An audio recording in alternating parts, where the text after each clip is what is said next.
is only the second time the World Championship of Irish Dancing has come to the United States, and the first time it's come to Boston. And we're just 2 days away from the special election in the Massachusetts Senate race, and a new poll shows that the race is tightening up a bit. The poll shows Ed Markey leading Gabriel Gomez by 8 points. So after all this time, we're finally getting some insight into the world of Aaron Hernandez. And some of the most startling revelations are coming from court documents released yesterday.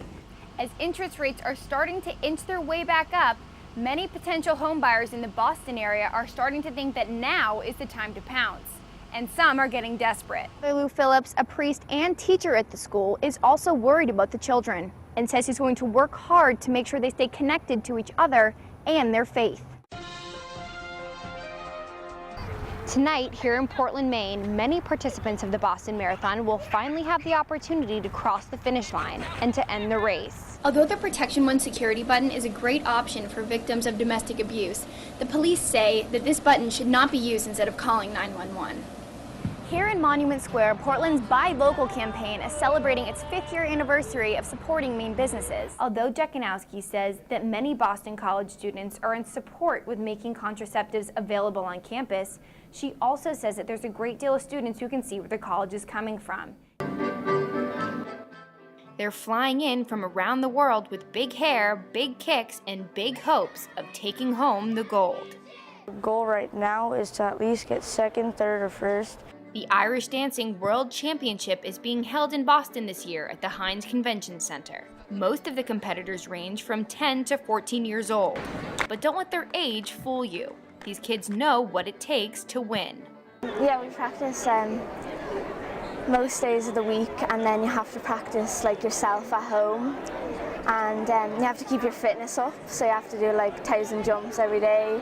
In addition to staying physically fit, these dancers must also put in effort to look the part. First I put on all my makeup, and then I either do my wig myself, or this morning I got it done by one of the vendors in the room. Yeah. This is only the second time the World Championship of Irish Dancing has come to the United States, and the first time it's come to Boston. And that's giving local dancers something to be excited about. We're Team Woods, and we're going to win the World Championships! These girls are from the Wood School of Irish Dance in South Boston, and they're very used to traveling to compete. Yeah, and we might be going to London next year. So, going to Anaheim. Yeah, and then I'm going to Anaheim, California in July. But they say they couldn't be happier that the world's largest Irish dance competition has come to them. The 8-day competition started on Sunday and is scheduled to wrap up on the last day of this month. In Boston, reporting for WEBN, I'm Ashley Allen. Condemnation for handing out condoms is what some students are facing, at least at Boston College. The Catholic school students have been ordered to stop handing out birth control on campus. Lizzie Jekanowski is head of the Boston College Students for Sexual Health group.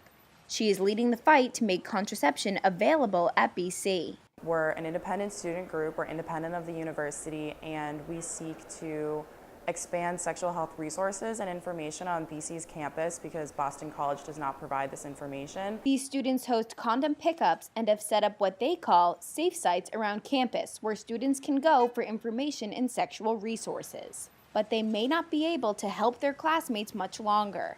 Boston College has sent out a letter threatening the group members with expulsion if they do not stop their work, which is concerning to some students. I know that BC students have sex, so to me it was like, well, there should obviously be condoms available. Aside from the obvious risks of not having contraception available at BC, such as pregnancy and STDs, some are concerned with the message BC is sending its students by banning the distribution of birth control on campus. Saying that we're not going to be handing these out, it's making sex look like it's something that you should be ashamed of. Although Jekanowski says that many Boston College students are in support with making contraceptives available on campus, she also says that there's a great deal of students who can see where the college is coming from and who support the Jesuit tradition. I don't necessarily agree with what the school is doing, but I understand where they're coming from given that it's a private Jesuit institution. I think that the university is 100% within its rights. Students agreed to live by these Catholic values and to respect them. while they're on BC property. The group is scheduled to meet the college's administration on April 29th to discuss the next step. Reporting for WEBN from Boston College, I'm Ashley Allen.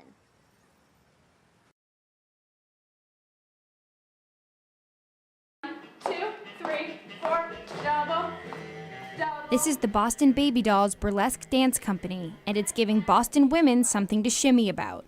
Their students are learning how to strip, but more importantly, they're learning how to love their bodies and embrace their femininity. Headmistress Mina Murray is an owner of the Boston Baby Dolls. She's been teaching burlesque dancing in Boston for 7 years. We have taught hundreds of women how to bump and grind and tassel twirl.